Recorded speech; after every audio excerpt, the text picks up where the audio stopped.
Umarangkada na po ang bagong Pilipinas Serbisyo Fair sa Sultan Kudarat, kung saan tampok pa rin ang iba't ibang serbisyo at tulong ng pamahalaan. Naroon ngayon si Bella Lesboras, live. Bella? Yes, Dominic, nangako ang administrasyon na talaga namang iikot tuloy-tuloy ang pag-iikot na gagawin ng bagong Pilipinas Serbisyo Fair Caravan sa iba't ibang panig ng bansa.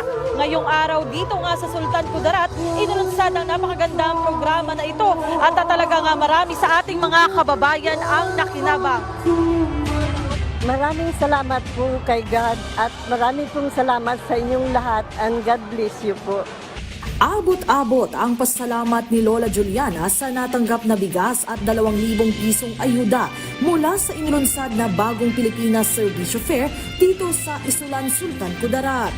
Kwento niya, sa mga pagsubok na kanyang kinaharap ngayon, malaking tulong ang mga nakuha niyang regalo. Mahirap talaga, ma'am, kasi wala na akong asawa, ma'am. Kaya naglakas loob akong magpunta dito, ma'am, kasi yung mga anak ko malayo sila. Kung hindi magbigay yung anak ko, wala na, ma'am. Kaya salamat sa Panginoon, ma'am.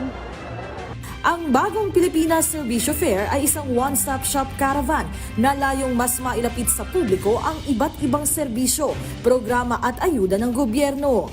Mayroon ditong payout ng iba't ibang ayuda ang DSWD at DOLE, habang ang iba pang ahensya may hatid ding iba't ibang serbisyo. Sa kabuuan, nasa 55 national government agencies ang nakaisa rito, hatid ang 329 programs, services and aid, at lahat ng naipamigay at ipamimigay pa hanggang bukas aabot sa halagang 1.2 billion pesos. Isang mahalagang proyekto ni Pangulong Ferdinand R. Marcos Jr. ang BPSF at bilang kinatawan ng Presidente, pinangunahan ni House Speaker Martin Romualdez ang paglulunsad nito sa probinsya, kasama rin si Special Assistant to the President, Secretary Antonio Lagdameo Jr. Bilang pagkakaisa, halos 50 kongresista rin mula sa Mindanao ang nakisaya sa okasyon, kasama rin ang mga local at national government officials.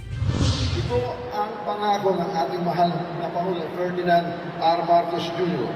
Patuloy tayong iikot at maghahatid ng tulong hanggang sa mas parating natin ang bawat sulok ng Pilipinas. Hindi tayo titigil kahit anumang pambabatikos at paninira ang ibato sa atin.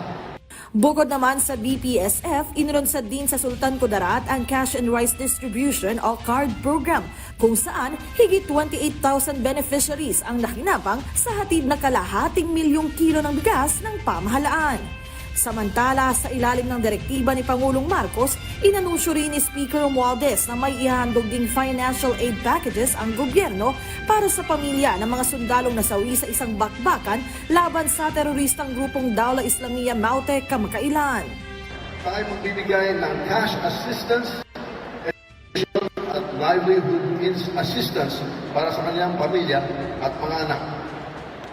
Asahan niyo na lagi na rito ang gobyerno para sa lahat ng Pilipino.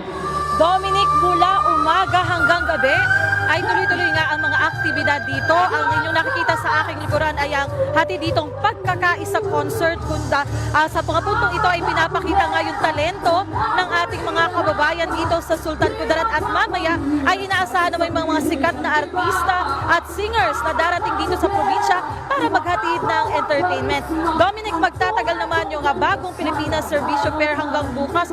So sa ating mga kababayan na gustong humabol at mag-avail ng iba't ibang serbisyo, programa at ayuda mula sa pamahalaan, maaari pang humabol. Dominic? Alright, maraming salamat, Bella Lesboras.